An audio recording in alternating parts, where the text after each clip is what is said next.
Vous l'avez loupé peut-être. On va peut-être vous installer un petit écran et un DVD vite fait. Non, non, Morgane est apparue. La fée Morgane, elle apparaît déjà dans la première, je crois. Enfin, c'est celle qui est censée amener... Pardon? Qui apparaît dans la série. Non, c'est Morgane. C'est Morgane. C'est la dame du lac. Non, non, c'est Morgane. Je vous jure, j'ai touché du pognon pour ça. Je sais rien. Alors parlons de la sœur d'Arthur. La mère de Morgane. Alors, moi, j'ai pas pris ce côté-là. Je vous explique comment j'ai fait. Il y a un personnage qui apparaît dans la fin de saison 3, surtout 4 et beaucoup 5, qui est le roi Lot d'Orcanie, qui est interprété par François Rollin. Le Lot d'Orcanie est marié avec la demi-sœur d'Arthur. La demi-sœur d'Arthur étant la fille d'Igerne de Tintagel et du duc de Gorlais. Chez moi, ça se passe comme ça, ok? Après, je sais pas. T'es pas d'accord? Il y a intérêt. Donc, sa demi-sœur, qui est en Orcanie, est un personnage qui va apparaître dans la deuxième partie de la saison 5. La femme, donc... Mais quant à la fée Morgane, c'est la...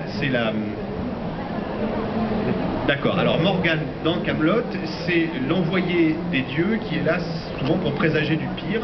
Elle arrive au bord du lac dans la saison 4, elle arrive pendant qu'il est en train de se faire soigner d'une balafre par Merlin dans une tente dans saison 1 ou 2. Je parle de ce personnage-là interprété par Léa Drucker. Voilà. Donc elle s'appelle Anna dans Camelot, la sœur de... qui est une autre version aussi possible. Voilà. Il y a d'autres exégètes de la série qui veulent intervenir.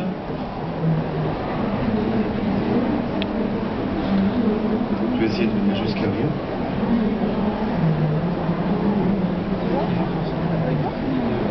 Bonjour messieurs, bonjour M. Aftier, c'est un plaisir de vous rencontrer. Tous les soirs c'est un petit soleil pour tout le monde, tous les gens qui sont ici je crois, donc ça fait vraiment plaisir. Est-ce que vous allez finir par faire un enfant à Guenièvre? C'est plus direct comme question. Non, vous avez vu, c'est-à-dire, il y a un peu de brossage de peau, mais derrière, je suis désolé sur la sexualité d'Arthur et Guenièvre, si je vous dévoile ce que c'est dommage, vous n'allez pas en profiter. Donc faites-moi confiance, je me démerde avec ça. Attendez les préliminaires.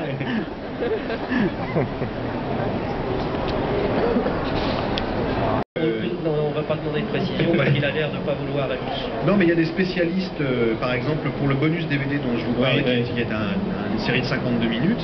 On a donc joint des spécialistes pour leur poser des questions, dont Martin Aurel qui fait la préface, qui a répondu avec beaucoup de gentillesse. Il faut savoir qu'il y en a qui prennent très mal l'existence de Camelot. Il y a des spécialistes qui, dès qu'ils entendent le mot, ils disent non, non, je vous parle pas. Mais attendez, alors, vu le nombre de déclinaisons qu'a eu depuis le début de la légende arthurienne, ils doivent se retourner dans leur... pas dans leur tombe, mais dans leur qualité tous les jours, je veux dire. Bon, non, c'est des gens qui passent beaucoup de temps à être Mark heurtés. Twain en a fait, bon, les Monty Python bien sûr, quand Wagner prend des libertés, il en prend aussi, c'est tout du long, et tous les films hollywoodiens, le nom de la... on retrouve même Excalibur dans Tomb Raider, enfin... Ouais. Donc, non, ils ne doivent pas être heureux, ces gens-là. Oui, non, mais non, ils ne doivent pas être heureux, mais c'est vrai qu'on a quand même affaire à des gens qui font de la légende arthurienne une espèce de vérité immuable, parce que je trouve c'est antinomique avec le truc, quoi. Enfin, c'est parfaitement illogique, mais bon, il y en a, c'est comme ça, c'est parce qu'ils l'enseignent peut-être. C'est le problème aussi en histoire des spécialistes, des gens qui s'arrogent un territoire et qui ne veulent pas qu'on pénètre dessus parce que c'est chasse gardée, quoi.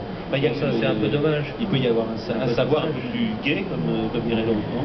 Oui, mais l'un n'empêche pas l'autre. Je veux dire, on peut lire un livre comme ça, comme on peut lire Le Goff ou Duby ou autre. Je veux dire, il n'y a pas de contradiction. Ce qu'il y a, c'est qu'il ne faut pas tout mélanger. Je vois pas comment on pourrait reprocher à Alexandre de faire Camelot et de prendre des libertés avec l'histoire, surtout une histoire qui est quand même relativement imprécise pour ce qui concerne le personnage d'Arthur. Il n'a jamais prétendu faire un film historique. Et c'est pas son but, c'est pas la démarche. Donc je vois pas pourquoi ces gens-là prennent la mouche. Sauf à considérer, je vous dis, que ce sont des spécialistes qui ne veulent pas qu'on pénètre sur leur territoire. Ils sont propriétaires, oui. Ils sont propriétaires. Voilà, écoutez, merci beaucoup de nous avoir écoutés avec cette patience et cette attention. Je crois que...